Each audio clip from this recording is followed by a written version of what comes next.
temps d'analyser avec vous l'actualité de la semaine et décrypter les grandes lignes d'actualité de cette nouvelle semaine dans votre programme, votre émission Duel, ici sur CES Télévision, canal studio satellitaire, les reflets de tout un peuple, votre choix. Je sais, vous avez choisi les bons côtés de l'histoire. Le bon côté de l'histoire, c'est nous. CES Télévision, toujours au cœur de l'actualité, des sujets importants de la nation. Ce matin, je suis avec Maître Paul Okito, lui qui est président du collectif Fachi Second Mandat. Il est ici avec nous, il est de l'Union Sacrée. Maître Paul Okito, soyez le bienvenu. Merci. Voilà, de l'autre côté, il y aura la présence de Maître Armand Lokeka, lui qui est également coordonnateur d'un courant de pensée pour les saluts du peuple. Il va faire son entrée dans quelques minutes pour que nous puissions faire un débat républicain. Je sais que vous êtes en train de nous suivre partout dans le monde, en Europe, dans plusieurs continents, vous êtes en train de nous suivre. Mais n'oubliez pas, quand vous suivez, il faut toujours laisser vos commentaires sur notre lien. Il faut toujours laisser vos commentaires, vos suggestions. On est là, on est ensemble avec vous. Avec comme mes invités aujourd'hui, permettez-moi la tautologie, nous allons décrypter les grandes lignes d'actualité. La réévaluation de l'état de siège, on va en parler. Ça fait plus de 2 ans, à moins que je me trompe, il y a l'état de siège. Est-ce qu'il faut continuer avec l'état de siège ou soit il faut refaire ou soit réqualifier cet état de siège? Il faut changer de méthode. Est-ce que l'état de siège a apporté de fruits ou a apporté plus de malheur? Parce que j'avais reçu le député des Goma, honorable Jean-Baptiste Kassekwa, lui qui avait dit avant l'état de siège, il y avait peu de morts. Pendant l'état de siège, il y a eu plus de morts.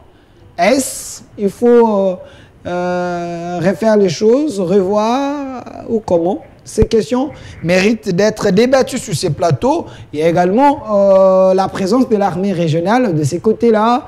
Est-ce qu'il y a le retombé de la présence de l'armée régionale ou c'était de la poudre aux yeux? J'étais avec Ferdinand Kambere, il m'avait dit, aujourd'hui même Museveni et l'ancien président du Kenya, ils sont en train d'instaurer ou d'organiser une administration à Bunagana. L'État congolais n'a plus la mainmise sur Bunagana et d'autres territoires. Est-ce c'est l'échec du régime Tshisekedi ou pas? On va en parler. Processus électoral, on en parle. J'ai suivi M. Martin Fayulu qui reste dans sa logique.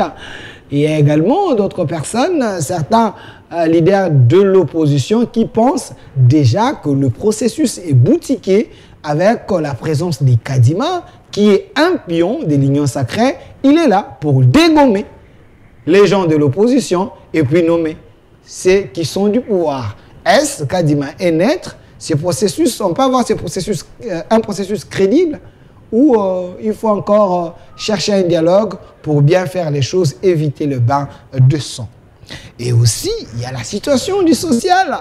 On ne peut pas faire une émission sans parler du peuple, les social en général.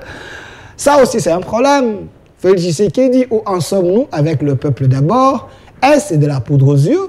C'est un mensonge d'État ou une réalisation où le peuple se retrouve avec ce régime? C'est des questions que vous m'avez posées. Et moi également, je vais les poser à mes invités. Ils sont là avec nous.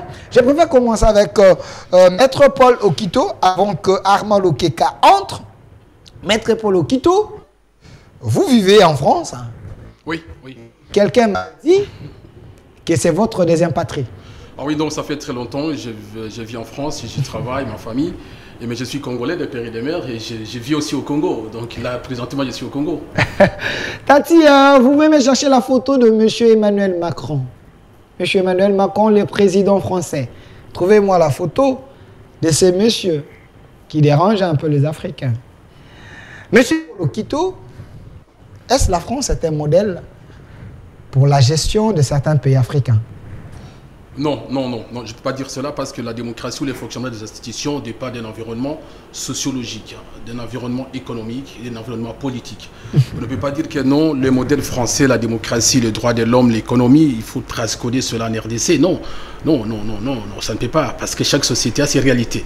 Donc dire que non, la France c'est un modèle, oui. Je peux dire que l'universalisme est français parce que la France a joué un rôle très important dans la construction, dans l'affirmation et la reconnaissance de droits liés à la personne. On appelle le droit de la première catégorie, deuxième catégorie, troisième catégorie, avec la Déclaration universelle des droits de l'homme, qui était le document fondateur même de la République française. Et la France a joué un rôle très important parce que le modèle français de la liberté ou de la protection des droits a été exporté par la France et à d'autres nations. La raison pour laquelle nous aussi, nous avons les mêmes droits qualifiés par la France. Vous avez fait vos études là-bas, et je précise qu'il est congolais. Mais il aime beaucoup la France aussi. Alors, Maître Paul Okito, il y a ceux qui pensent que la France est à la base de malheur de l'Afrique. Est-ce vrai? Bon, premièrement, je salue d'abord Madame Denise Nyakiro. C'était vraiment une dame, j'aurais voulu commencer par là. Et je salue la première dame. Nous la saluons. Oui. Maman Excellencia. Oui, aujourd'hui. D'ailleurs, elle est en train de donner encore une fois de plus des bourses aux lauréats. Et c'est une dame encouragée, hein, une brave dame. Elle investit dans l'intelligence. Elle est en train d'aider la nouvelle génération. C'est une femme formidable et une femme exceptionnelle que nous avons la chance d'avoir comme la première dame. Bon, dire que la France, oui, certes, nous constatons que beaucoup plus la partie ouest africaine, il y a la diminution de l'influence française, c'est-à-dire les sentiments anti-français continuent à gagner un peu du terrain, beaucoup plus la jeunesse, parce que la France coloniale ou précoloniale ou postcoloniale avait beaucoup privilégié l'intérêt de protection des dirigeants africains et non pas des populations africaines. Donc la France avait soutenu les régimes autoritaires, despotiques, totalitaires de 32 ans, 43 ans, 20 ans. La France avait par moments cautionné les élections irrégulières au Togo après la mort d'Yandema.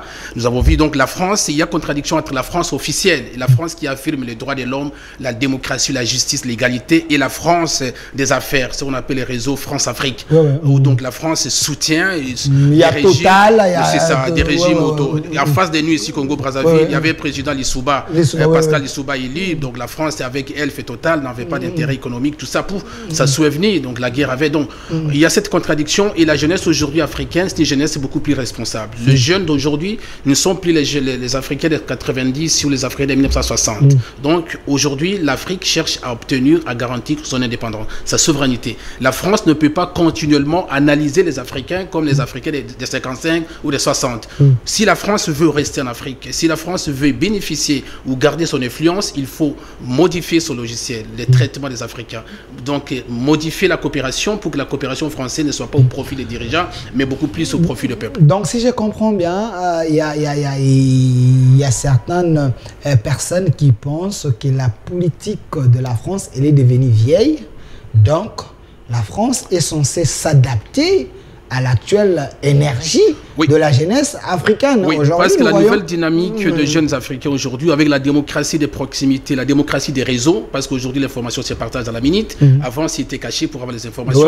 Donc la France et toutes les nations doivent maintenant remodifier leur façon de voir d'autres nations, parce que chaque peuple aspire aujourd'hui à la souveraineté, avoir la mainmise sur son économie, sur son pays, sur ses richesses. Mais la France analyse toujours l'analyse coloniale, la lecture coloniale des rapports avec les États africains.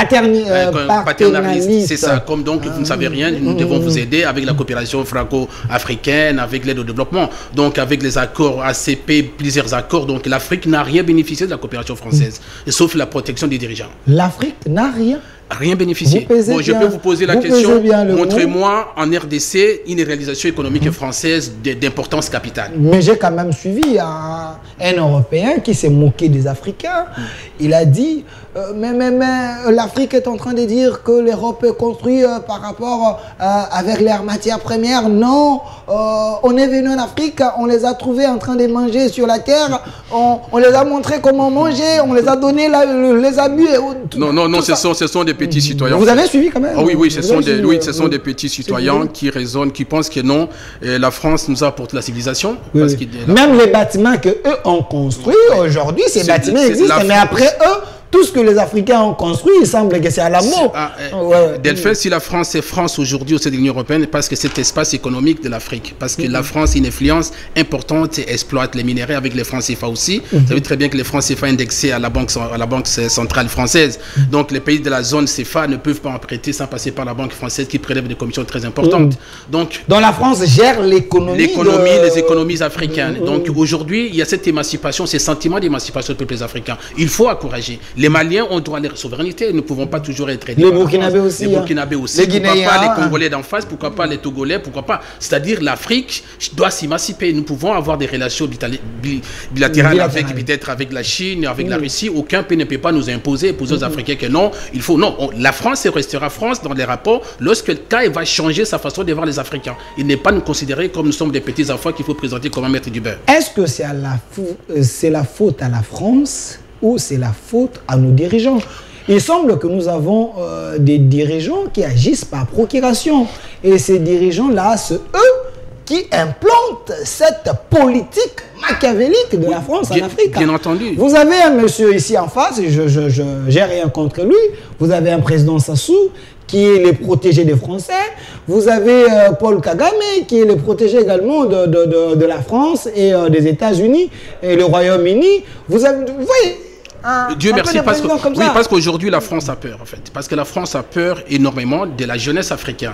Une jeunesse qui se détache des vieilles traditions, France, Afrique, où il faut se soumettre ou se démettre. Mais aujourd'hui la France doit. Il est temps que la France se ressaisisse si elle veut continuellement demeurer en Afrique comme une nation importante en termes d'histoire. Parce que nous avons partagé une histoire commune avec la France. Une histoire coloniale, précoloniale. Mais la France doit modifier sa coopération, sa logique, sa façon de voir les Africains, sa coopération. La France doit cesser de protéger les dirigeants, il faut protéger le peuple. Il faut protéger les peuples, nous voulons bien que la France protège les... Est-ce qu'il faut que la France protège les peuples ou il faut que les peuples se protègent eux-mêmes? Parce que la Constitution, c'est le fruit de la population. Et avant qu'il y ait la Constitution doit passer par la voie référendaire, donc avec l'approbation de la Constitution. Mais est-ce que nos constitutions africaines, ces constitutions sont calquées aux besoins des Africains ou aux besoins des Européens? Non, là c'est une autre question parce qu'en fait, on parle de ce qu'on appelle le mimétisme constitutionnel africain. Nous avons... Parce que le peuple ne peut pas se protéger si ils ne sont pas accompagnés par leurs lois. Donc nous avont des constitutions qui ne s'adaptent pas aux besoins de la population africaine. Les constitutions africaines, à l'occurrence congolaises, ne sont pas des constitutions au profit des pays africains. Ce sont des constitutions qui sont construites, écrites, conçues d'ailleurs par des commissions à l'étranger. Comment vous voulez que nous puissions nous protéger nous-mêmes? C'est ça. Donc c'est pourquoi il faut tout revoir ces modèles politiques que nous avons aujourd'hui. Si l'Afrique veut accéder à ce développement, au bien-être collectif, il faut revoir les modèles politiques. Est-ce que nous avons besoin de la constitution modèle? D'ailleurs, il y a une professeure à l'université de Lille, Madame Panoussi, qui a fait un travail considérable, qui a analysé la constitution congolaise de 2006 avec la constitution française, c'est identique. Presque identique. C'est la sœur jumelle. Elle a intitulé dans son livre la sœur jumelle de la RDC. Donc, on n'a pas besoin de telle constitution. Parce que la constitution doit répondre aux besoins des pays, doit être basée sur les principes élémentaires qui gouvernent la société. Chaque société a ses réalités. Nous avons notre façon de concevoir les pouvoirs politiques, les rapports entre les institutions. Mais qu'est-ce qu'ont fait les Africains par paresse politique? Amènent seulement les constitutions françaises, ils les importent en Afrique. Il y a impossibilité de les appliquer. C'est pourquoi on se retrouve à des coups d'État, les remises en cours des élections, tout ça, parce que les modèles politiques occidentaux n'est pas adapté à l'environnement économique, sociologique africain. Donc il y a un problème. Il faut africaniser les constitutions africaines. Donc il faut chercher un nouveau Lumumba, un nouveau Kwame Nkrumah, ou il faut chercher... Normalement, nous sommes dans cette démarche-là parce que c'était un mouvement, comme ça a commencé avec les mouvements, les panafricanismes, avec Kwame Nkrumah, Julius Nyerere Lumumba, qui avait conduit à la libéralisation de l'Afrique et à l'indépendance de plusieurs pays africains. Aujourd'hui, nous sommes à la deuxième phase de cette indépendance politique. On a obtenu une partie de l'indépendance politique, ça indépendance économique. Aujourd'hui, le peuple africain cherche par tout moyen à devenir de peuple souverain, c'est-à-dire nous soyons à mesure d'élire nos dirigeants, de proclamer qui a gagné. Vous savez comment M. Hollande, M. Macron a déclaré ici, c'était une humiliation, compromis à l'africaine. Il ne peut pas se déclarer que non, il est devenu professeur de la démocratie pour donner la leçon que non, les élections étaient bien pas. Non, ce n'est pas à lui de dire qui a gagné, qui a perdu, parce que le peuple congolais avait déclaré Tshisekedi comme les gagnants de l'élection. Voilà, merci. Alors, il y a déjà la présence de Maître Armand Lokeka qui est déjà ici avec nous. Maître Armand, vous pouvez entrer, hein, entrer déjà. C'est vrai, vous êtes un vrai retardateur. Si j'étais le chef de l'État, j'allais refuser de vous nommer. Parce que là, vous êtes venu en retard. Alors, évoluons avec vous. Avant que nous puissions parler du processus électoral, Maître Paul Okito, président du collectif Fachi Segomonda. Oui. Ce qui s'est fait en Afrique avec Ibrahim Traoré, au Niger ici avec Bazoum, donc, qui n'est plus.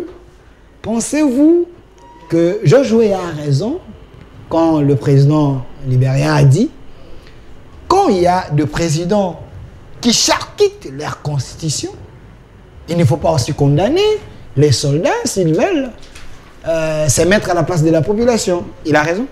Non, non, son raisonnement peut avoir une partie justifiée, mais moi je pense que du moment où il y avait élection, est-ce que M. Bazou a été élu démocratiquement? Est-ce que les élections étaient transparentes? Parce que mais il semble qu'il a encore dans l'ordre constitutionnel. Oui, ça ne sert à rien de dire que les élections, est-ce qu'elles étaient transparentes? Est-ce que réellement c'est la volonté du peuple qui a été déclarée, qui a été exprimée, qui a été proclamée? C'est ça le problème. Mais si les présidents africains, juste pour répondre aux appétits de l'impérialisme occidental, cherchent partout moyen comment détricoter les constitutions africaines pour se maintenir au pouvoir, là, je peux dire que l'armée pourrait justifier de s'accaparer du pouvoir pour remettre le pouvoir aux civils, mais moi, je ne peux pas soutenir le coup d'État. Alors, Maître Armand Lokeka, c'est vrai, la thématique, on va parler du processus électoral, la situation économique, donc sociale, on va en parler. Il y a également la réévaluation de l'état des sièges. On va également placer un mot par rapport à la politique africaine et internationale. Parlons-en. Êtes-vous d'accord avec ces nouveaux vents en Afrique où les militaires récupèrent le pouvoir pour sauver le peuple? Vous savez, je salue Maître Paul Okito. mon frère et confrère, Maître Paul, que j'ai vu il y a longtemps absent. Ah oui. À un moment, on ne s'est pas vu. Bon, ils vivent entre les. Non, il est les bons côtés de l'histoire. Non, les bons côtés de l'histoire. Il est dans l'Union sacrée, il faut comprendre. Ça, c'est bien. Okay. L'histoire n'est bonne qu'à celui qui le trouve que non, c'est alléchant et ça le rencontre dans ses sentiments. Donc, moi, je dirais que ce qui se passe actuellement en Afrique, je suis personnellement content. Personnellement, je dis bien. Je suis content de trouver une forme de révolution qui voudrait nous détacher de nos routines et des routines biaisées et viciées pour résoudre la problématique de l'accession de chefs d'État au pouvoir en Afrique face à l'interventionnisme, l'interventionnisme plutôt occidental. Parce que le mot internationalisme, l'interventionnisme occidental, ce qui est un problème qui crée beaucoup d'ambiguïté chez nous et de complexes. Mais entre-temps, trouver une révolution qui se fait au modèle africain, puisqu'il y a le compromis à l'africaine prétendu par la leçon donnée à Macron et aux Africains, que non, ça concerne les Africains eux-mêmes, puisque vous savez comment vous accédez au pouvoir à un style que lui a appelé compromis à l'africaine. Malheureusement, c'est ça maintenant, compromis à l'africaine. Pourquoi lui vient intervenir? Parce que maintenant, le putschiste n'est pas un étranger. C'est un Africain qui dit non en termes d'une révolution qui est aussi un modèle, qui est aussi une modalité d'accession au pouvoir. Putschiste, rébellion, ce sont des modèles en fait. Pour quiconque se sent gêné peut dire je mets fin à ce régime. S'il a la force de le mettre fin, il le met fin. Qu'est-ce qu'eux appellent ordre constitutionnel? Parce que l'ordre constitutionnel, étant donné que ce sont eux qui nous imposent cet ordre-là, C'est comme si on était dans un secte où est-ce vous que ne pouvez c'est pas eux qui trahir vous le pape. imposent ou cet ordre se trouve dans vos constitutions? Vous savez les le problème. constitutions que vous-même vous avez Oui, votées. vous savez le problème c'est quoi? C'est le modèle de, je peux dire, le plagiat institutionnel. Puisque vous n'allez pas trouver ce même modèle-là aujourd'hui être imposé en Inde. Vous n'allez pas trouver le même modèle aujourd'hui être imposé au Japon. Vous ne trouverez pas ce même modèle être imposé aujourd'hui en Chine. Pour parler d'une certaine démocratie qui est de type occidental. C'est automatiquement ce que nous parlons de la problématique sur leur intervention en fait. Donc l'hégémonie, le rôle qu'ils sont en train de jouer en Afrique en nous mettant dans le joug de la politique. On n'est plus dans le colonialisme tout à fait économique et ailleurs comme les gens pensaient. Mais ils ont créé une autre façon d'entrer au travers le texte. D'entrer au travers l'accession au pouvoir des chefs d'État. S'il n'est reconnu régulier où sa légalité n'est pas reconnue par les Occidentaux, donc ce chef-là ne peut pas être notre chef. Puisqu'est-ce que la France l'a accepté? Est-ce que les États-Unis ont accepté? Il n'a pas la légitimité sur le plan international. On pense que la légitimité sort de notre territoire, la légitimité est entendue par les propos des Français. La légitimité est entendue par les propos des Occidentaux. Non. La légitimité, c'est nous qui conférons la légitimité à notre président. C'est ce que vous pensez, mais est-ce que nos présidents, les présidents africains, ont aussi la même compréhension que vous? Parce que, une fois élus, ils prennent leur avion pour sillonner le monde. Une manière de se faire confirmer chez les autres. C'est ça que je dis. C'est ça le complexe. J'ai parlé de l'interventionnisme qui crée un complexe. Pour autant que chaque président africain pense que pour aujourd'hui qu'il ait la légitimité ou la légalité d'être président de la République, il faudrait qu'il ait rencontré Macron. Je vous donnerai l'exemple de Mosé Laurent Désiré Kabila. Il est parti rencontrer que le président à son accession au pouvoir. Mais il a fait combien d'années de vie? C'est ça le problème. Quand l'on a un président qui vient pour défendre l'Afrique, vient défendre la valeur, le sens de l'existence de l'homme noir, dire que le Congo doit créer sa propre politique. Le Congo doit créer sa propre monnaie. Le Congo doit créer sa propre vision. Le Congo doit créer sa propre légitimité. Celui-là, il a peu de temps. Pourquoi? Puisqu'il s'attendra à prendre le pain de l'Europe. Est-ce que ce n'est pas le cas aussi de Kadhafi? Parce que, restons un peu là. Est-ce que l'Afrique a besoin de présidents comme Kadhafi? Parce que l'homme sortait un peu de l'ordinaire. Il faisait peur. D'ailleurs, ça me rappelle un peu le propos du président, l'ancien président Mathieu Kiriko, du Bénin, je pense, qui avait dit ceci, que non, si je suis président et je suis apprécié par l'Occident, c'est que j'ai trahi mon peuple. Si je suis apprécié par l'Occident, c'est que j'ai trahi mon peuple. Un président africain ne peut pas être apprécié par l'Occident. Donc, si mon peuple m'apprécie, c'est que je ne serai pas aimé par l'Occident. Donc, aujourd'hui, l'Afrique a besoin de leaders détachés de cette forme de subordination face à l'Occident. Nous avons besoin, il a dit tout à un mot là très important, la souveraineté, ce n'est pas question d'être apprécié par la France ou être considéré par l'Allemagne ou les États-Unis. D'ailleurs, la souveraineté n'est plus aujourd'hui seulement élective. Il y a d'autres sources de légitimité du pouvoir. Donc, il faut aujourd'hui que les Africains se ressaisissent pour savoir que non, nous dirigeons pour les Africains, pour résoudre les problèmes des Africains. Vous savez très bien qu'au Niger, la France a 16% d'uranium nigérien. C'est pour alimenter les centrales électriques françaises. Et aujourd'hui, la France est en train de trembler. Pourquoi? Parce que perdre cette matière première, c'est déjà un problème. Ça va impacter le fonctionnement de la consommation énergétique. Donc c'est pourquoi la France fait tout pour assujettir ce peuple-là. Le peuple se prononce. Armand l'a dit, les généraux ou les généraux qui ont fait, ce sont des nationaux, ce ne sont pas des Français. Donc il faut demander au peuple, est-ce que vous aimez ces gens? C'est tout. C'est ça le peuple africain. Alors, Maître Armand Okeka, parce qu'il y a l'intervention également de la CEDEAO. CEDEAO veut faire la guerre, veut empêcher cette nouvelle énergie. Pensez-vous que la CEDEAO est aussi sous-traitée par les Occidentaux? Vous avez déjà entendu combien d'associations européennes, à part l'Union européenne, qui vit au regard de leur propre politique interne, parlant de au regard de leurs objectifs, où aujourd'hui un des pays européens est attaqué ou est visé et l'Union européenne va tenir une réunion pour dire non, nous voulons répondre par voie martiale. Quel est ce pays-là?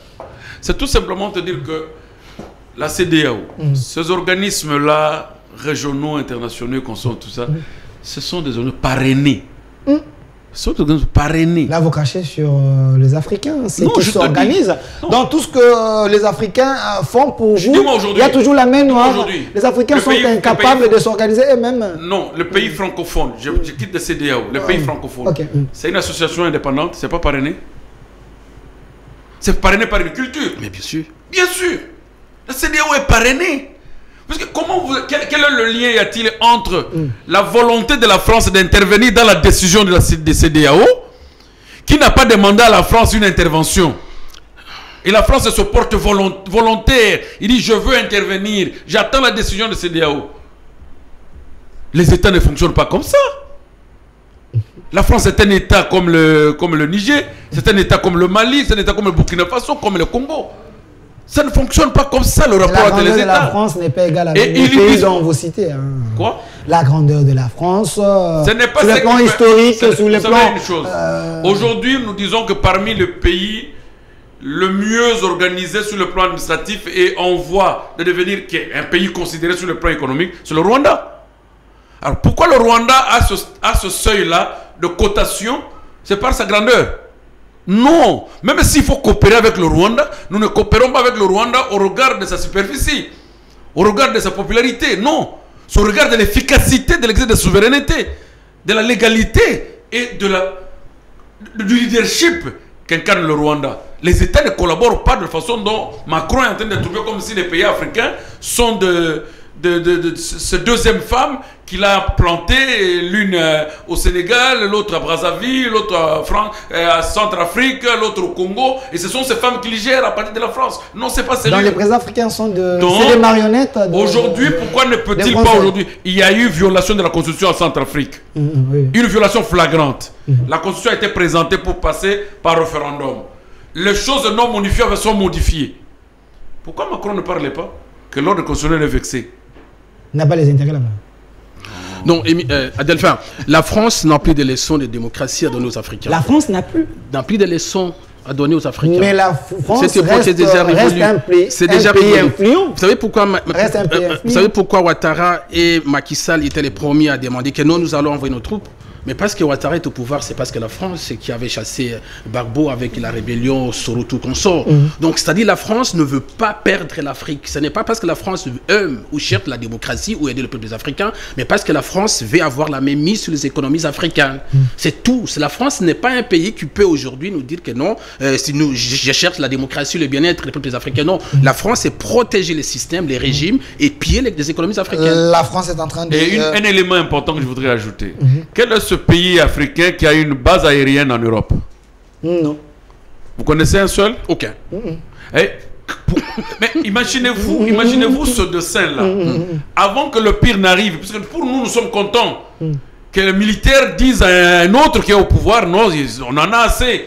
Tu peux partir, et puis nous, on ne l'a pas tué.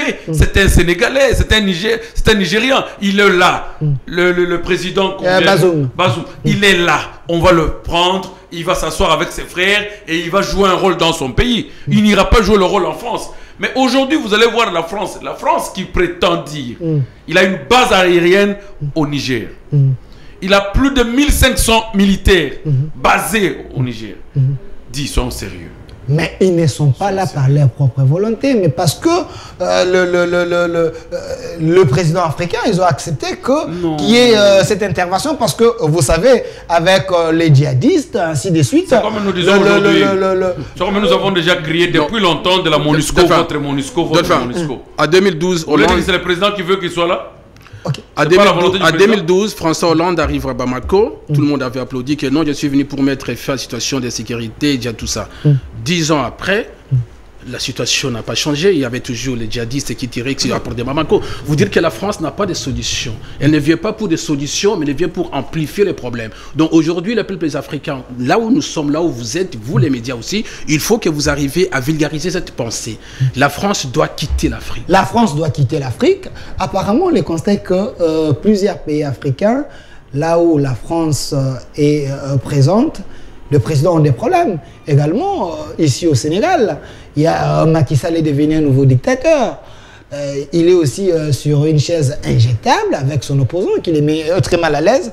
c'est le temps d'effacer les vieux, avoir la nouvelle génération? Non, c'est pourquoi la France a fait pression sur Macky Sall pour que Ousmane Sako, qui est aimé parce que c'est un jeune, aimé par les jeunes, qui est une nouvelle figure de la politique sénégalaise. Et la France fait pression que non, ces messieurs ne peuvent pas. Parce que la France ne peut jamais accepter de perdre le Sénégal. Perdre le Sénégal, perdre Côte d'Ivoire, parce qu'aujourd'hui, avec les Bénin de Talent n'est pas tellement français, il a vraiment un peu d'animosité avec la France. Donc la France cherche par tout moyen comment reconquérir, parce que la présence chinoise et la présence russe sur le territoire africain, donc la France doit faire par tout moyen. Vraiment, j'ai félicité le peuple nigérien qui dit que nous avons décidé que les putschistes prennent le pouvoir. Ok. Alors, avant de parler du processus électoral en RDC, mais restons d'abord à cette question. Maître Armand Lokeka, je précise que vous êtes coordonnateur d'un courant de pensée pour le salut du peuple. En parlant du salut du peuple, les Africains, c'est des peuples que vous également, vous défendez. Votre courant n'est pas local. Alors, Maître Armand, pensez-vous que ce qui s'est fait en Afrique, il y a un homme derrière, c'est M. Poutine. Il semble que Poutine veut récupérer l'influence, veut avoir l'influence en Afrique et chasser la France d'une manière politique. Non, ne voyez pas l'homme, mais voyez le système, voyez l'idéologie. La photo de Poutine, s'il vous plaît. Ne voyez pas l'homme, parce que Poutine peut partir, mais la philosophie russe reste. L'idéologie politique de la Russie reste. Moi, j'étais parmi les participants à la conférence Chine-Afrique en 2019. Le développement, c'est que la Chine a déclaré tout haut dans la salle de conférence, nous étions à plus de 30 pays africains, que si les Africains restent soudés aux Occidentaux, ils ne verront pas le développement entendu. Ils ont comparé la RDC 30 ans avant avec la Chine. Et là où la Chine se trouve aujourd'hui, 30 ans après, est tellement haut que là où le Congo se trouve. Pourquoi? Parce que le Congo se met dans le style et le système occidental qui vient vous injecter quand vous êtes en difficulté le droit de l'homme, la démocratie et tout, de choses qui ne sont réservées qu'aux illuminés, et sachant que c'est un pays où ils ont amené un système éducatif très ancré, très limité, ils viennent vous imprimer ce genre de choses pour ne pas vous amener à évoluer, à l'obéissance à la loi et à tout ce qui peut vous unir. C'est ce que nous avons demandé. Et la Chine avait ce plan de récupérer l'Afrique. La Chine a ce plan de récupérer l'Afrique. Quand on a vu la Chine se renverser en Afrique pour faire des contrats d'investissement, les contrats de développement et qu'on sort tout ça, la France a commencé. C'est bruit d'amener quoi? Le terrorisme en Afrique. Ce terrorisme n'est pas créé inutilement. C'est pour faire peur aux investisseurs. Ok. Donc c'est fait à dessein. Vous comprenez? La vision politique, c'est que s'ils entendront qu'il y a des tueries tout le temps, les investisseurs chinois ne viendront pas. Ils auront peur d'injecter leur argent en Afrique. Et nous aurons toujours le temps de gérer ces gens. Plus longtemps possible. Et aujourd'hui, avec la révolution qui naît avec l'esprit de la Russie, nous pensons que cet esprit, cette philosophie doit être bienvenue en Afrique. Ce n'est pas la philosophie de Poutine, mais c'est la philosophie qu'il faut relever les faibles pour qu'il requiert quand même le sens de rester à table avec des humains. On ne peut pas rester éternellement en train de servir. Quand est-ce que le blanc va me servir? Quand est-ce qu'il va pouvoir se battre, être immigrant pour être en Afrique? Tomber aussi dans des mers pour atteindre l'Afrique. Il n'y a pas du miel ici. C'est les Africains qui ont besoin de l'électricité. C'est là la confusion. Les Africains ont besoin de voir clair. C'est là la confusion. C'est ce que vous a dit Maître Paul. Il dit, quand un président africain est encore publicité et apprécié, un bon président par les Occidentaux, celui-là c'est un mauvais à l'interne. Pour autant qu'il ne nous sert pas, mais il sert l'Occident au travers des schémas de coopération économique et politique. Merci. Si tu es là, personne ne va t'injecter et tu auras même le temps de modifier la constitution, rester plus longtemps possible, pourvu que tu nous sacrifies tel objet. Comme Sassou et comme Kagame. Et comme, même au Congo ici. Mais nous avons un président camerounais, hein? Vous savez, il a fait combien d'années? Le président camerounais. 42 ans. 42 ans. Il est intouchable, l'homme. C'est parce qu'il gère bien son pays ou c'est parce qu'il maîtrise la situation en Afrique. Vous avez un monsieur comme Museveni aussi. Celui-là, c'est un doyen. Et ces gens-là, ils sont intouchables. Hein. Non, mais alors, comment aujourd'hui vous allez vouloir qu'une révolution les atteigne? Vous allez dire non, moi la France, je suis prêt à attaquer. Je suis prêt à donner les armes pour... Non, soyons sérieux. Laissez-nous l'Afrique. Le Français, les Européens, laissez-nous l'Afrique. Alors, avant de parler de la RDC, s'il vous plaît, maître Kito, regardez un peu cette photo ici. Et ce n'est pas humiliant pour les présidents africains. Et tous, la majorité se déplace pour aller en Russie. Quand est-ce que l'Afrique peut convoquer Joe Biden, Macron et Poutine, tous ces gens-là, venir ici aussi parler? Oui, mais c'est ça, c'est que nous sommes en train. Moi, je m'inscris, puis je ne soutiens pas la logique ou les démarches de ceux-là qui disent que non, la Chine pourrait continuer aussi à prendre part. Non, l'Afrique doit être et continuer indépendante. Nous devons faire un effort pour être des pays souverains. À mesure d'avoir la sécurité, nous avons besoin... Attendez. Nous devons faire un effort pour être un pays souverain. Parce que la souveraineté... Là, vous me rappelez le vieux Lambert Mende, que je reçois souvent. Oui, il confirme en disant que la RDC, c'est un pays souverain. Il y a aussi d'autres pays africains qui pensent qu'ils sont aussi souverains. Mais l'attribution... Donc, c'est sur le papier, on n'est pas souverain. L'attribution de la souveraineté d'un État, c'est aussi la capacité à assurer la défense de la sécurité de son peuple. Okay. Ce n'est pas seulement le fait de dire que nous sommes souverains, si alors nous sommes dépendants des autres. Nous sommes souverains, mais nous avons des bases militaires, des armées étrangères sur nos territoires. Non, il faut que nous soyons, nous, peuple africain, nous, Africains, à mesure d'assurer la sécurité de nos États, de nos peuples, de nos citoyens. Être à mesure de passer les contrats gagnant-gagnant avec des nations. Aujourd'hui, je ne peux pas dire que non, la présence chinoise, c'est une présence qu'il faut applaudir parce que la Chine vient pour ses intérêts. La Chine ne vient pas pour aider les Africains, mais parce que la Chine a un problème démographique, problème aussi d'espace et problème économique. Donc la Chine... Comme aussi l'Inde. C'est ça. Donc la Chine vient, c'est pour prendre aussi sa part. Les Africains doivent avoir, dans cette liberté-là, des relations bilatérales avec d'autres nations, mais en privilégiant aussi d'abord les intérêts des peuples africains. C'est ça. Parce que Poutine est venu en Afrique.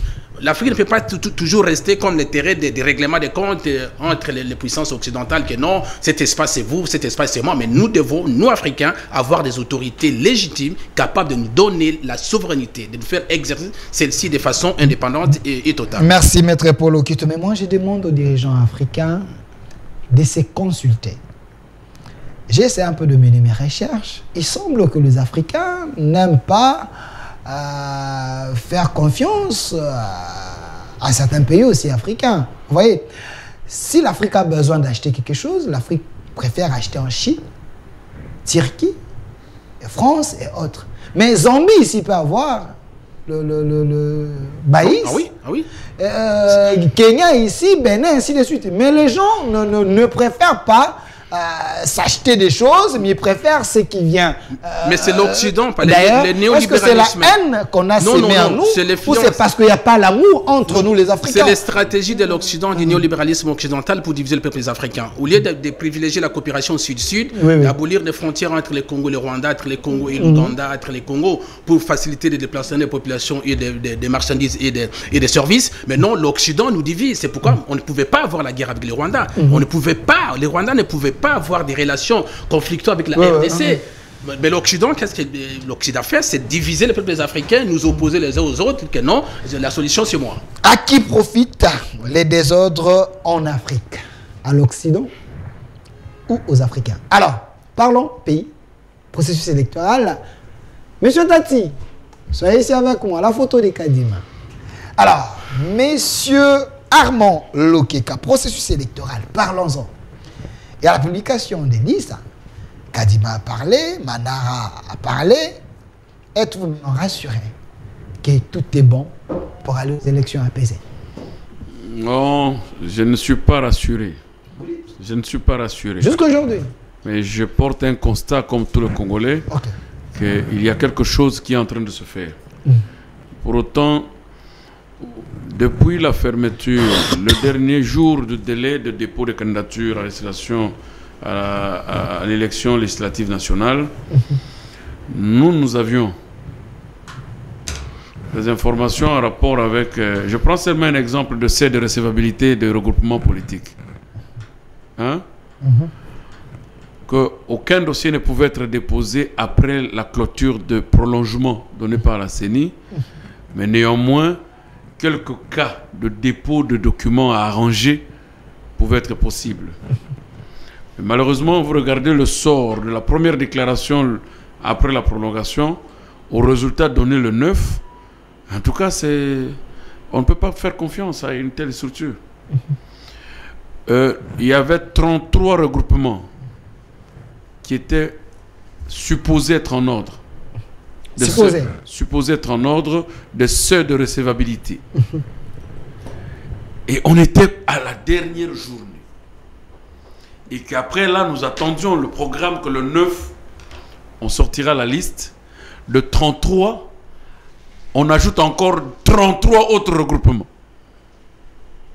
qui ont été supposés n'avoir pas atteint le seuil. Mais puisque ce sont des regroupements qui doivent impérativement répondre au soutien du chef de l'État, excusez-moi le terme, ils doivent impérativement obtenir le seuil. Impérativement, il faut les apparaître avec le seuil. Le coopter de seuil, tout simplement, pour leur éviter des contentieux de candidature. Non, c'est notre pays. Même mon frère Kadima qui est là, qu'il est quand même le mal. L'expert Kadima. Aujourd'hui, c'est Nanga qui était hier. Oui, Corneille Nanga. Corneille Nanga, là où il est aujourd'hui. De tout ce qu'il a fait de nous. En âme et conscience, il va à l'église, il s'assoit, la première des choses, Seigneur, pardonne-moi. De tout ce qu'il a fait de vous. De tout ce qu'il a fait de nous. Vous vous victimisez trop. Vous vous victimisez trop. Nanga a organisé les meilleures élections ici. S'il vous plaît, les meilleures élections par rapport au financement, oui. Il a peut-être bien financé. Il a peut-être bien amené les appareils. Mais les meilleures élections, c'est aussi par rapport aux résultats que tu dois donner.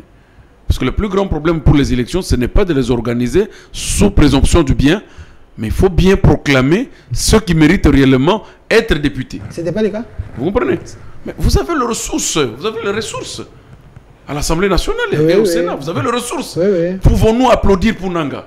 Bien, nous avons des journalistes qui sont là, les Daniel Safou, vous avez les Erdamboué, vous avez des Papa Molière, vous avez des Mike Moukeba, ils sont là. Au moment où je te dis, Nanga connaît ce qu'il avait fait. Je ne l'accuse pas. Je ne voudrais pas que ce remords puisse accompagner M. Kadima toute sa vie.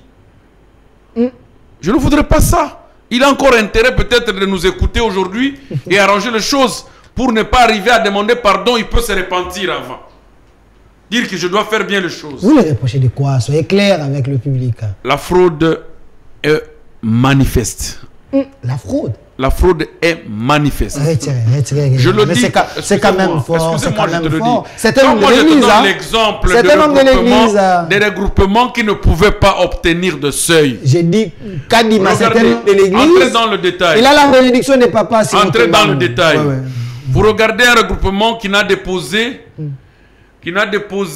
même si on donnait 3 provinces, simplement. 3 provinces. Ne peut pas faire 393 députés. Mais un regroupement qui n'existe que dans 3 provinces, sur le plan, au niveau du scrutin de député national, ne peut pas faire 393 députés. Mais on en a le cas sur les 66 retenus. Donc c'est la magie des Kadima. Donc c'est pour vous dire que, non, moi j'ai pris pour lui en fait, qu'il n'ait pas de remords toute sa vie. C'est la magie des Kadima, selon vous? Peut-être la magie des machines. Mais lui, en tant qu'homme qui guide les machines, il peut améliorer, il peut commander à la machine. Merci. Je ne peux pas dire que celui, autant que ce sont des machines qui travaillent, il va vous dire ce n'est pas moi. Merci, mon cher Armand. Alors, une réaction rapide. Mon cher Armand, le peuple congolais a besoin, à l'ère qu'il est là, aujourd'hui, des propos, je peux dire bien construits, et des réflexions raisonnables, rationnelles, afin d'éviter, parce que les ennemis de notre nation sont là, ils cherchent toujours à ramasser des petits. Vous dites que non, la corruption ou la fraude, elle est visible. C'est une suspicion pure et simple. Parce que Vous pensez que parce qu'il est Kadima, il serait d'espace Grand Kassaï, qu'il est Non, je ne suis pas allé sur cette considération. Non. Nous dire que non, aujourd'hui... Il a relevé un cas. Oui, il a relevé un cas. Il faut les rencontrer. Il faut les rencontrer dans les fonds. Attends, je sais qu'il a dit... Loin de moi de le considérer dans ses origines. Ma réflexion. Nous savons très bien que les élections, c'est pour les Congo. Les élections, ce n'est pas pour les Occidentaux. Tout à l'heure, nous venons de parler de la souveraineté de la RDC. Que ces élections ne soient pas pour nous une occasion pour brûler les pays. S'il y a peut-être des actes ou quelque chose à régler ou à régulariser, il faut aller voir. Mais si vous êtes avocat, monsieur Armand, il faut aller rencontrer monsieur Kadima, que non, pourquoi ces regroupements, pourquoi ceci ou cela. Parce qu'à ce que moi je sache, les partis politiques ont un délai de 5 jours pour régulariser leurs listes. Peut-être au moment où vous avez l'information, cette régulation n'était pas encore faite. Et après, ils ont régularisé. C'est par rapport à ça, parce que je ne vois pas M. Kadima, qui a garanti, qui a pris parole, qui a pris son engagement de l'histoire, qui a juré que vous aurez des élections transparentes, démocratiques et apaisées. Je ne vois pas comment il peut, à l'espace de 3 jours, de 4 jours, se métamorphoser pour devenir celui qui est en train de préparer... Mais ces paroles doivent suivre avec les actes. Mais les actes posés inquiètent plus les gens de l'opposition. Ça toujours est. Parce que l'opposition... Kadima n'écoute même pas Faïlou, Kadima n'écoute pas Matata, Kadima n'écoute pas les autres.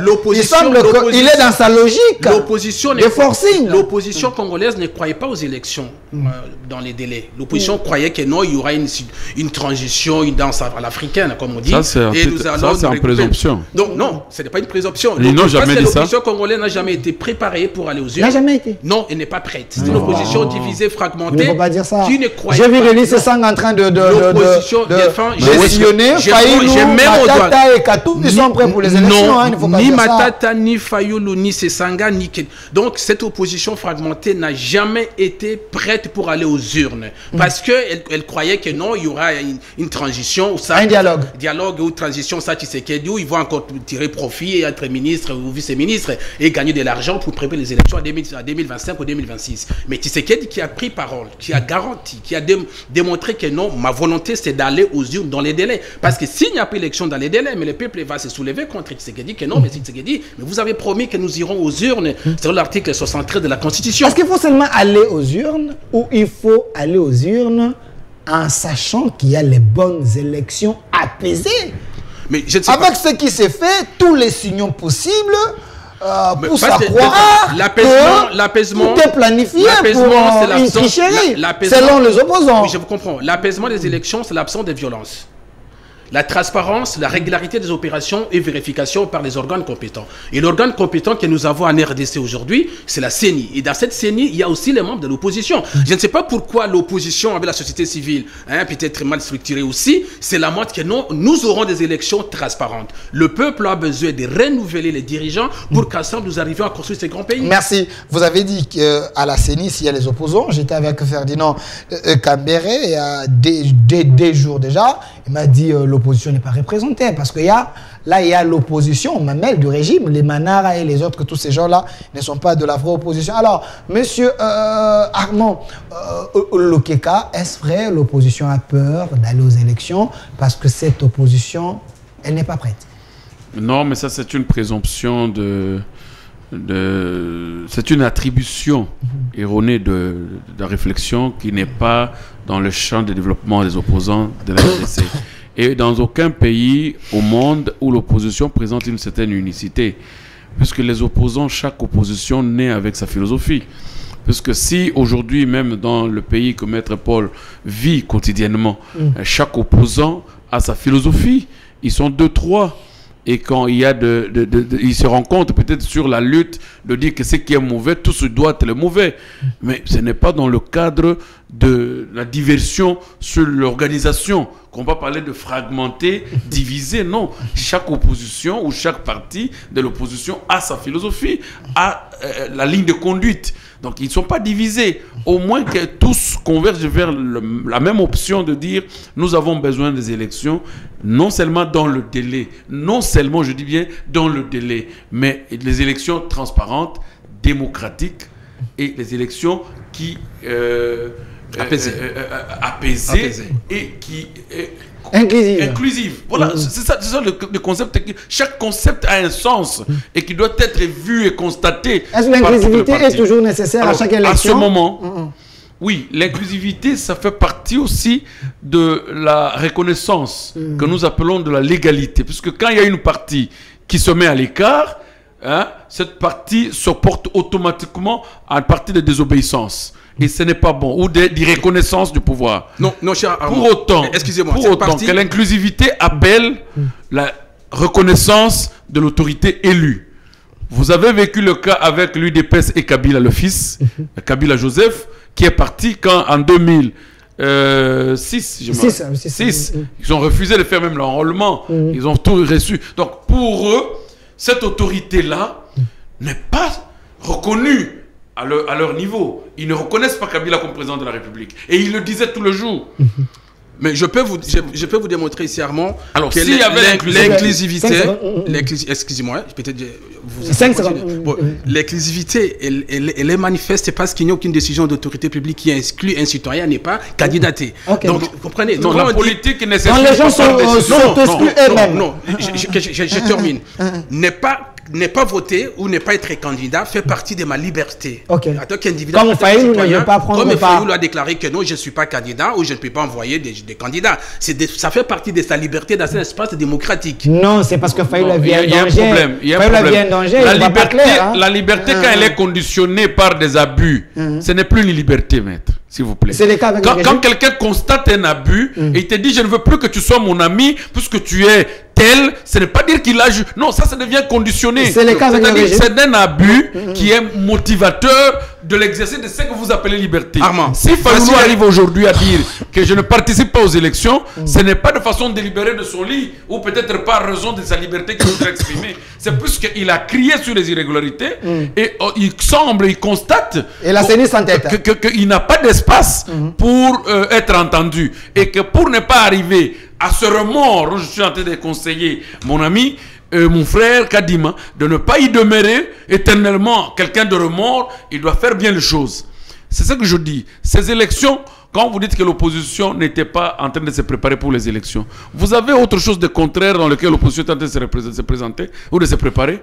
Autant que l'opposition est dans la CENI, nous avons de l'opposition qui est là en train de constituer cette institution de la CENI. Comment cette opposition ne s'est pas préparée pour les élections? Autant qu'ils ont pris des postes réservés pour la CENI, les opposants sont... Mais ces opposants-là, ils ne sont pas les opposants, les vrais opposants, ils n'ont pas la légitimité dans l'opposition. J'ai la présomption que vous êtes illégaliste. Un légaliste, un républicain. Excusez-moi, juste un petit argument. M. Fayoulou soulève comme argument qui est préalable que non, il faut faire auditer les fichiers électoraux des étrangers, des Japonais, des Hollandais, des Pakistanais. Mais M. Fayoulou ne dit pas comment ces Pakistanais, ces Hollandais ou ces Américains qui vont auditer les fichiers électoraux seront nourris, seront logés avec l'argent de qui? Trésor public? Je ne sais pas comment. Alors, M. Fayoulou ne nous dit pas que non, les 4 jours ou les 10 jours ou les 20 jours que ces individus vont auditionner les fichiers électoraux. Les experts, experts sur les individus vont auditionner les fichiers. Donc, ça pourrait impacter par rapport au délai constitutionnel. Parce que si M. Fayoulou... Mais si on vous demande 10 jours pour mieux faire, vous pensez que vous allez brûler le pays? Fayoulou allait même trop loin. De chercher l'intervention même de la SENCO, l'intervention de la SENCO et CC, ils ont également Troisième argument que je trouve que non, la revendication de M. Fayoulou, c'est vraiment antinationaliste, je peux le dire. Pourquoi je dis? Parce que la Constitution ne prévoit pas dans notre pays que les fichiers électoraux, qui est un document précis d'un État souverain, soient audités par des étrangers, des experts. Et alors, si la Constitution ne prévoit pas, comment M. Kadima pourrait autoriser à des étrangers de visiter et que non, il y avait un mort après des mètres? Non, la Constitution ne peut pas prévoir ça, maître. Si cela est vrai, qu'on y arrive. S'il vous plaît. Non, je voudrais qu'on y arrive. La Constitution, non, la Constitution ne prévoit pas ça. Le de M. Kadima, c'est juste pour respecter la loi. C'est pour respecter et les délais des élections et la loi. Même ce qui avait été fait, je voudrais d'abord arriver à répondre à la préoccupation pour ceux qui pensent que les opposants qui sont à la CENI ne sont pas opposants. Ils sont en erreur. Non, ils disent qu'ils n'ont pas la légitimité. Et qui donne à un opposant la légitimité? Fayoulou, Matata, Katouli, Franck Dion et les autres, c'est eux qui sont... Quelle est la disposition légale qui énonce clairement que voilà, c'est telle autorité qui donne la légitimité à tel opposant? en RDC. Vous avez Didier Manara, vous avez Constant Moutamba, vous avez l'autre là. S'il vous plaît. Vous pensez que ils sont opposants.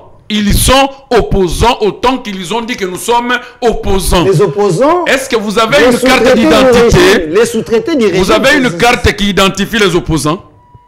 Vous avez une autorité qui donne la légitimité à ces opposants? Ou une forme d'élection dont on doit parler que non, ces opposants n'ont pas été élus opposants?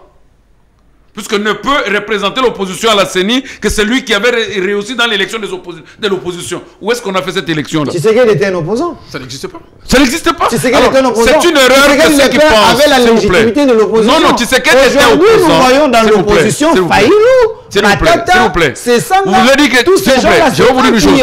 Quand Tshisekedi était opposant, il était candidat président de la République contre Mobutu? Dites-moi la formule d'être opposant. Il faut avoir été président de la République, candidat président, et quand vous échouez, vous devenez opposant automatiquement. Tshisekedi, il a été Il a été candidat président de la République, et après avoir échoué, il est devenu opposant? Non. Donc, ce n'est pas ça la formule pour être opposant en RDC. Ce n'est pas du fait qu'aujourd'hui, Maître Lokeka dit « Je veux être candidat président de la République », automatiquement je deviens opposant. Mais qui leur dit que quand je me autoproclame candidat président de la République, que je suis opposant à Tshisekedi?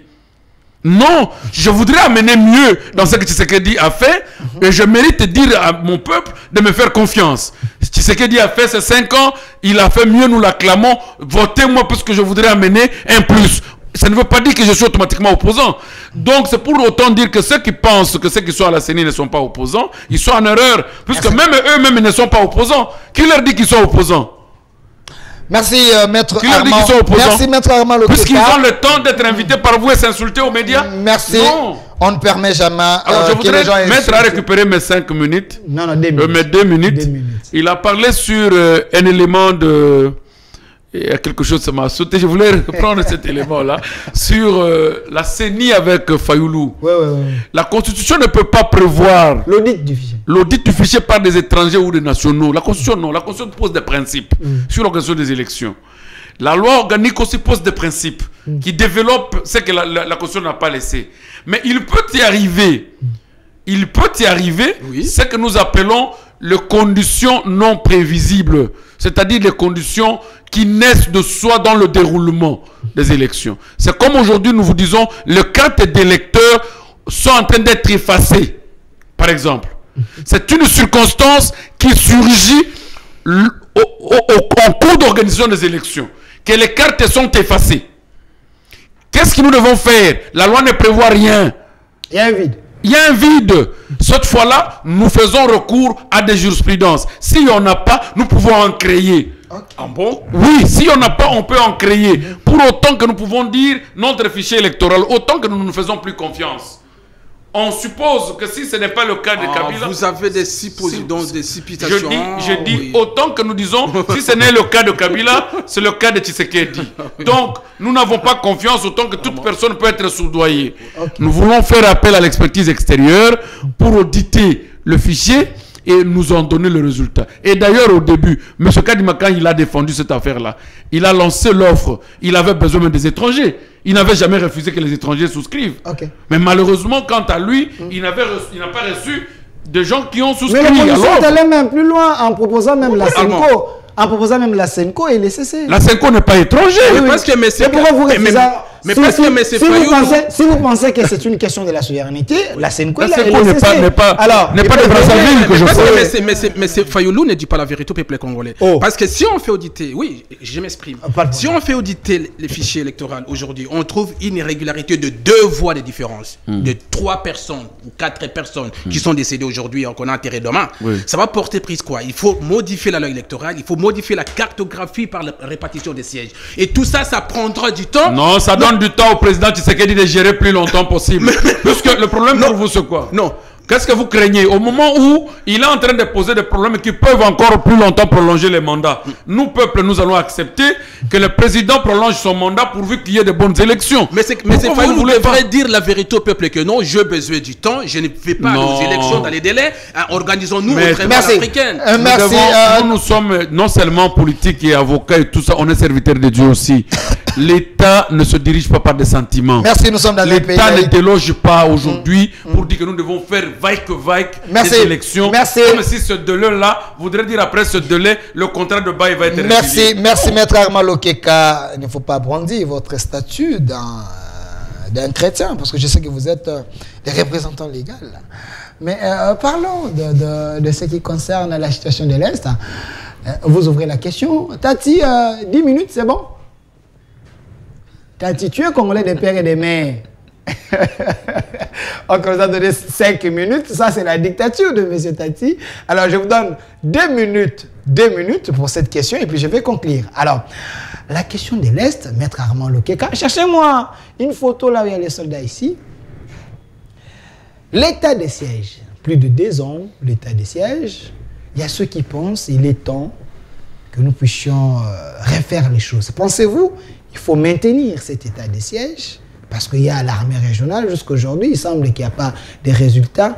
Pensez-vous que c'est déjà archaïque? Il faut refaire bien les choses. Non, mais il faut carrément lever cet état de siège. Quelles sont les raisons pour vous, la motivation pour Non, depuis le début, je l'avais dit, c'était pris de façon cavalière et précipitée. C'était de façon beaucoup plus non mûrie. Okay. Puisque le président a ordonné cet état de siège suite d'un rapport du gouvernement qui l'a accusé. Qui est ce gouvernement qui ne l'avait pas rendu la tâche facile. Et c'est ce gouvernement-là qui lui a donné le rapport sur la situation de l'Est, les Tourés et consorts, tout ça. Donc, c'était pris de façon cavalière et en violation des dispositions constitutionnelles. Et même le fait que l'armée régionale se trouve en RDC, c'est passé aussi de façon en violation constitutionnelle aussi, parce que la Constitution n'autorise pas le président seul de statuer sur l'entrée d'une autre armée en République du Congo sans passer en consultation avec les 2 chambres du Parlement. Donc, s'il vous plaît, s'il vous plaît, cette question, cette question, vous pensez que c'était passé où, cette question, tu sais, ça a été traité au salon. Ça peut être traité au Parlement. C'était traité au salon. Les vidéos sont là le jour où le président avait reçu le président du Sénat et le président de l'Assemblée nationale. C'était chelou. Ils ont représenté les 2 chambres. S'il vous plaît, ils ont représenté les 2 chambres. Les questions d'État. Vous savez les questions d'État.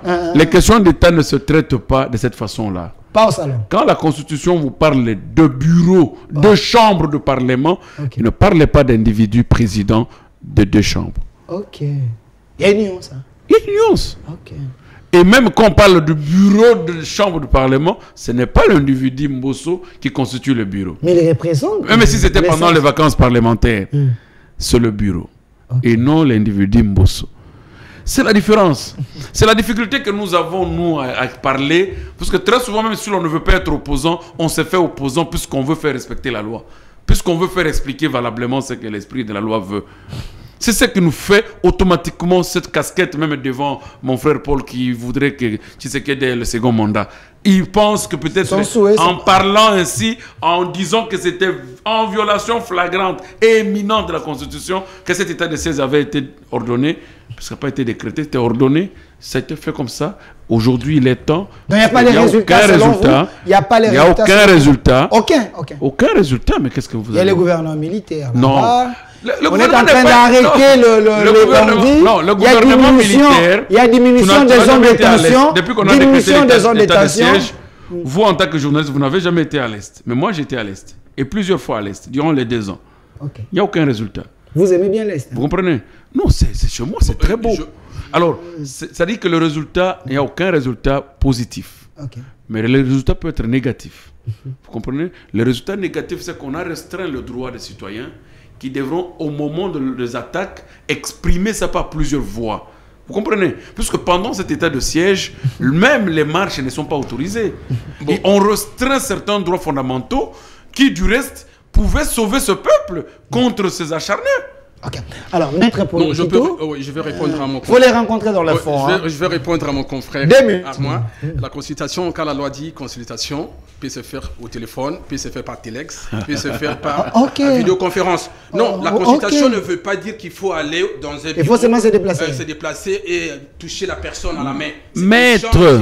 Informé et obtenir... Au téléphone. Lui dit, c'était au salon. Il faudrait une consultation, il faut parce que non, l'administration, le lien, il est administratif et politique. Non, Est-ce qu'il peut écoute que continuer, je s'il vous plaît? termine. Si vous avez une Quand référence. la loi dit consulter, c'est informer à l'autre, Voilà. obtenir de l'autre son avis que je vais décréter. Donc le président, s'il a reçu le président de l'Assemblée nationale, Sénat, même à l'hôtel, même dans un bistrot, même à la rue, donc c'était Il y a pas une violation. consultation. Vous comprenez? Donc là... Les pays morts. Non, c'est pas possible. Non, c'est juste pour vous ramener Non, un ça peu... c'est en France. Non, Mais parce que la ici, Constitution ne dit pas que dans le le rapport bureau à entre les l'intérieur institutions de la Chambre... a deux volets. Qu'est-ce Non, dit clairement, s'il non, vous plaît, non, qu'est-ce c'est dit ça, clairement il la faut comprendre. Constitution? La Qu'est-ce dit clairement la Constitution ne dit pas que non, à l'intérieur du bureau. Non, consulter, c'est demander l'avis. Ok. La consultation est obligatoire. On n'a pas situé l'endroit. Oh non, mais- ouais. c'est-à-dire au téléphone, monsieur le président, il y a une situation d'urgence, on fait ça, monsieur le président, on fait ça. C'est une consultation. Ok. Parce qu'on prend l'avis de l'autre. Ok. C'est ça l'esprit de la loi. Soyez valide. Revenons sur les résultats obtenus. Moi, je pense que Il y a aucun résultat, l'état il a de dit. siège, c'est une décision raisonnée. Ni était l'état de siège, Goma et d'autres grandes villes à l'Est seraient déjà entre les mains des rebelles. La présence de... Non, croyez-moi. Mais Bunagana- Parce qu'aujourd'hui... Bunagana n'est pas entre nos mains, il Et semble. d'ailleurs, non, je peux vous Comment le vous dire. protégez Goma et Bunagana parti, Kiwanja parti, Non, je peux vous le Rutshuru dire parti. que ni était la présence de militaires congolais, l'administration civile entre les mains de militaires, aujourd'hui Goma serait entre les mains des ennemis Donc, de la c'était une nation. bonne chose, hein. Et d'ailleurs, quand on a décrété l'état de siège,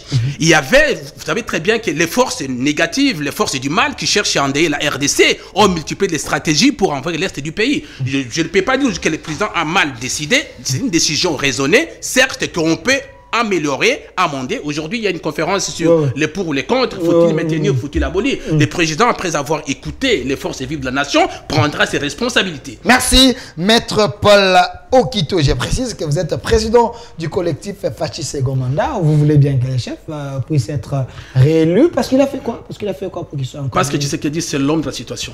Ok, merci. Oui. Nous avons créé ce collectif depuis Paris. Maintenant, nous sommes ici en RDC. Nous sommes en train d'échanger avec les Congolais comme vous, n'importe qui. Nous sommes en train de les faire comprendre. Ce n'est pas une forme de racolage ou de position, de volonté, mais c'est une façon de le faire comprendre que donner un second mandat à notre président, c'est sauver les Congos de demain. Et vous êtes une diaspora consciente, pas une diaspora des jouissances. Non, je suis diaspora républicain. Merci. Maître Armand Lokeka, 5 secondes. On retient quoi?